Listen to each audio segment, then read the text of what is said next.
Propaganda is ubiquitous, and everyone uses propaganda. It's a kind of communication that makes a case for a goal, bypassing reason.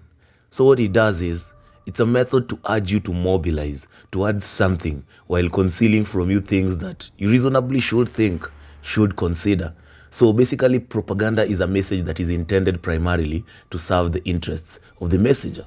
Even Augustus himself made Caesar into a god just so that he could be referred to as the son of a god. I know that's a horrible condensation of the politics, but it is what it is. Saruman himself managed to hoodwink Gandalf and the other wizards of the age, but he was basically Sauron's puppet.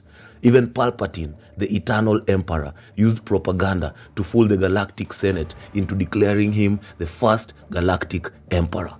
Though the huge amounts of the Force used in that endeavor to fool the Jedi Council worked too.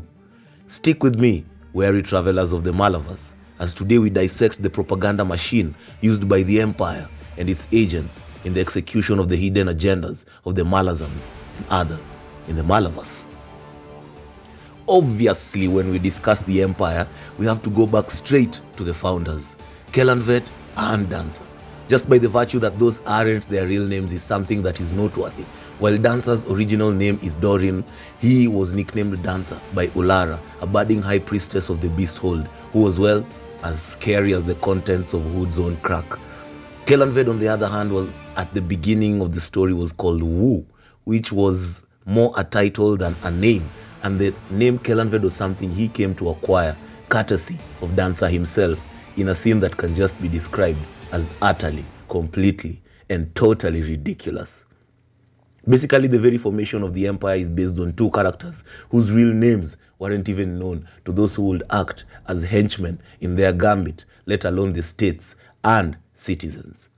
During the return of the Crimson Guard, Tishrain's indifference to the Guard's invasion was made to look like impotence and inability to act to influence the changing times, despite being the Imperial High Mage.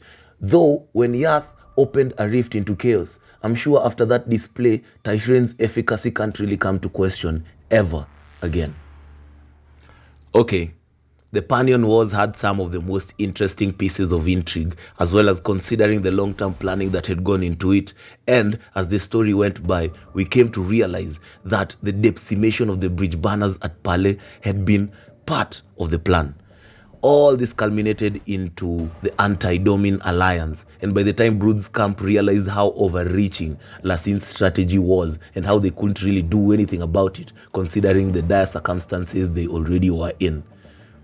Speaking of the Panion Wars, Rake's disappearance with Moonspawn during the Panion campaigns sparked a rumor that the Son of Darkness had perished. This rumor turned out to be an excellent propaganda machine, which culminated into an excellent surprise attack on Corporal at the climax of the campaign. This goes without saying that Krupe goes through a lot of effort to misdirect people on his abilities. Whiskey Jack acknowledged his strengths in truth when he grudgingly admitted that Krupe might be the foremost mind of the age, but Quickben was not far behind.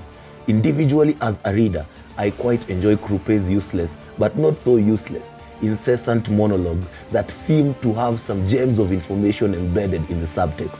If you examine Krupe individually as a character at first, you might get to miss how involved he is in every aspect of the story, especially on Daru matters.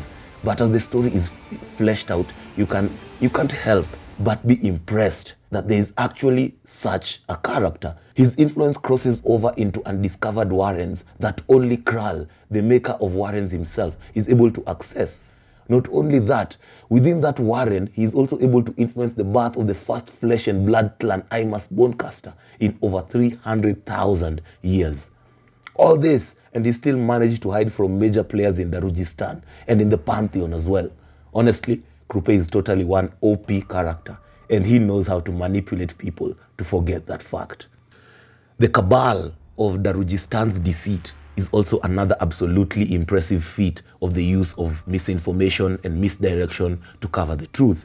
The Torud Cabal, a group of high mages who at first I thought were ascendant mages, but turns out they were servants of the tyrant of Darujistan, and they overthrew their master for his or her atrocities.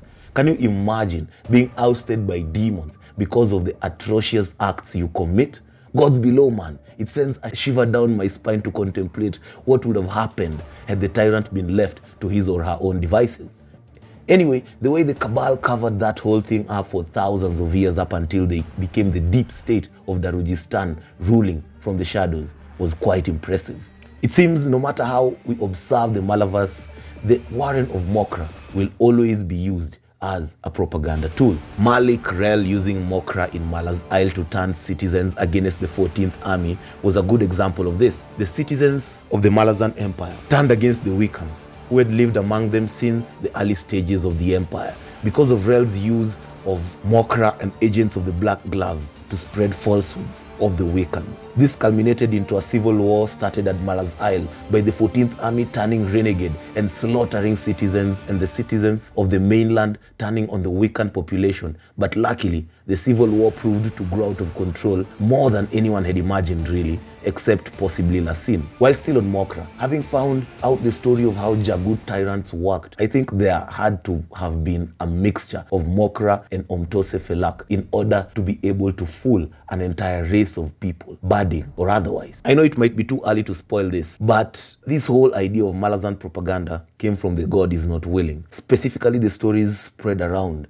about the deficiencies of Malazan-made munitions. I went through the entire book thinking of how far the empire had fallen, and honestly, the fact that there was all this talk of malfunctioning munitions made by Malazans, and munitions just blowing whole companies of marines while on the march, all that pissed me off in a way. But the actualization that the army under Rel might have gotten more menacing and might have perfected the art of using misinformation in warfare was just mind-blowing. The slaughter and precision of the munitions is quite impressive, despite lacking the obvious Morant effect. Even Dujek himself said that human empires should not display their long-term intentions to their supposed allies. What are your favorite use of propaganda in the series? Let me know your thoughts in the comment section below. Smash a like on the video and subscribe for more Malazan content like this. I am Mazalan, and I'll catch you on the next one.